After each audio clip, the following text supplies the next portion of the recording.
Hold yourselves, because I'm about to share some shocking piece of information with you. Benjamin Franklin was well known for his infatuation with senior citizens, as well as prostitutes. You did hear me correctly, I assure you. A shadowy aspect was revealed in the life of the man who is admired for his intelligence and the contributions he made to society. Franklin was very forthright about his preferences, even going so far as to write about them in his well-known magazine called Fart Proudly. It's astonishing to think that someone of such repute could have had such vile urges in their heart. Moving on to the next foundational father, Thomas Jefferson, our nation's third president. Everyone is familiar with him thanks to his roles as the primary author of the Declaration of Independence and as the third president of the United States. However, were you aware that Jefferson's sexual life was just as contentious as his political career? Get ready to be astounded by the reality that will be revealed.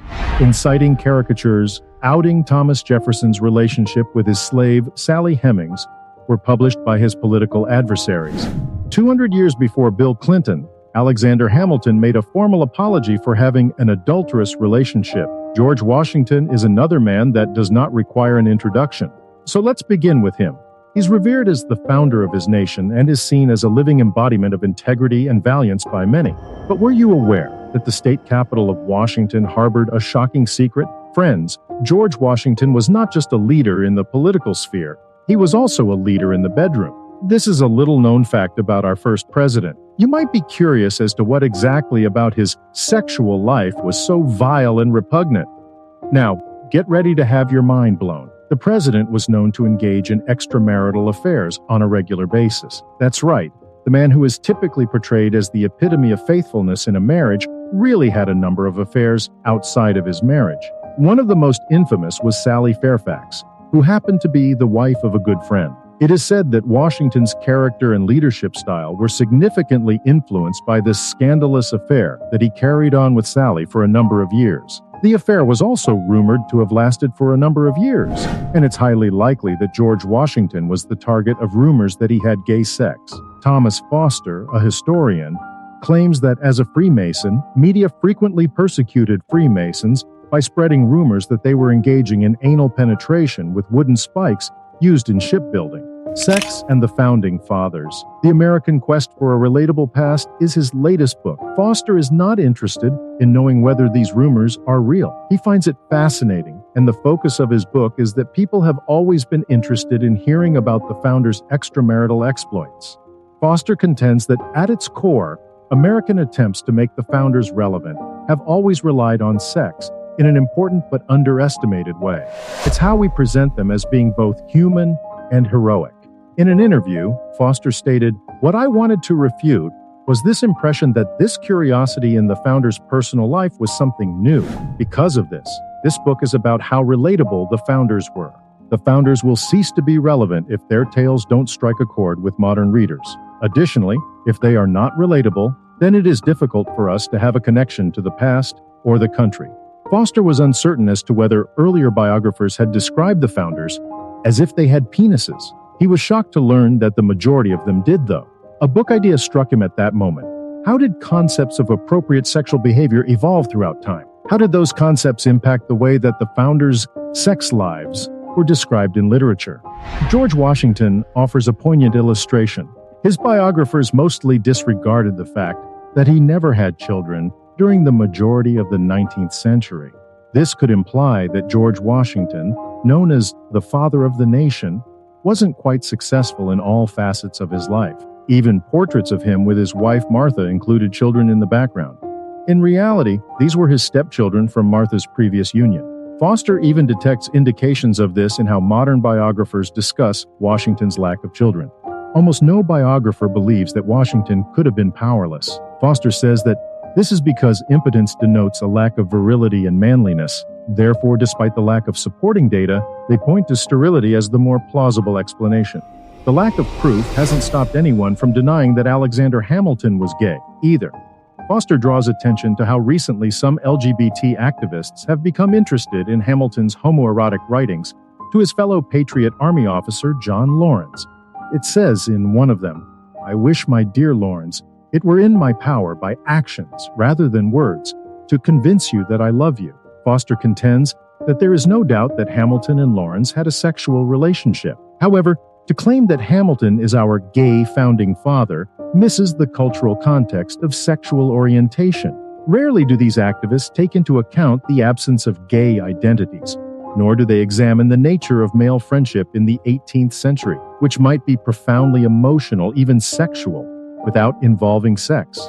Foster said, "We're not accounting for the complexities of 18th century love. We're basically forcing them into our model, and that's what we've done throughout history," said the speaker. Foster, however, does not absolve genuine historians, whether they are academic or popular. He understands their reluctance to admit that Hamilton had sex with Lawrence in light of the recent controversy about Hamilton's sexual orientation. Simply put, there's no evidence to support it. He considers it hypocritical that many historians cite the same kinds of sexually explicit letters Hamilton addressed to women as proof that he was a very straight Lothario, though. It simply appears to be using a double standard.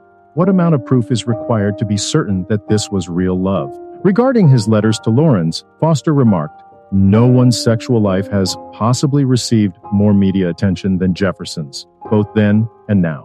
However, for most of the last 2 centuries, biographers have opted to write about his relationship with the white Parisian socialite Maria Causeway, rather than Sally Hemings. Biographers emphasized that the Causeway romance started after Jefferson's wife passed away when they discussed it. Since there was no suggestion of adultery, the relationship may potentially be exploited to enhance Jefferson's reputation. Writing about a love affair in Paris is the perfect approach to portray his charm and worldliness. Certainly, Sally Hemings's relationship with Jefferson was a target for criticism from Jefferson's political rivals and later abolitionists as evidence of his duplicity. Foster claims that because the majority of people chose to disregard it, this revealed the country's racial prejudices. The Hemings relationship has only recently received significant consideration by historians who have come to the near certainty that it did occur. Foster draws attention to the fact that even this new agreement has been distorted to fit a more positive national narrative. If anyone remembers it at all, the public loves to recall it as proof that Jefferson was a multicultural hero. Foster cites George W. Bush's invitation of Hemings' relatives to the White House in 2001 as proof. There was no better way to demonstrate that America was a tolerant, cosmopolitan country. Even more intriguing was the way contemporary, widely accepted interpretations of the Hemings relationship center on the issue of love. Could it have been a loving connection? Despite being 30 years older, and the fact that most master-slave relationships involved compulsion, if not outright rape, Jefferson is given the benefit of the doubt. Foster remarked that it fascinated me because despite having so little to go on, it could be portrayed as a love story.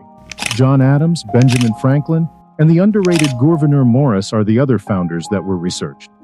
Adams was once a role model for good husbandly behavior, as we learn. However, the development of feminism in the 1970s prompted a plethora of academic and popular works that emphasized the egalitarian nature of his marriage. John and Abigail are now occasionally referred to as a power couple, with their incredible connection requiring a lot of hard work. Foster speculates that Gouverneur Morris's sexual life may have played a role in the fact that he was a crucial contributor to the formulation of the Constitution, but is mostly forgotten in the public's memory. Morris didn't get hitched until he was 57. His body was also deformed, with a limb missing and significant scarring on his left side from an accident as a toddler. None of this made for an attractive photograph. However, more contemporary biographers have been able to present his sexual life favorably. They have discovered a treasure trove of romantic letters that have helped portray him as a modern-day libertine who was ahead of his time. Thanks for watching. Bye.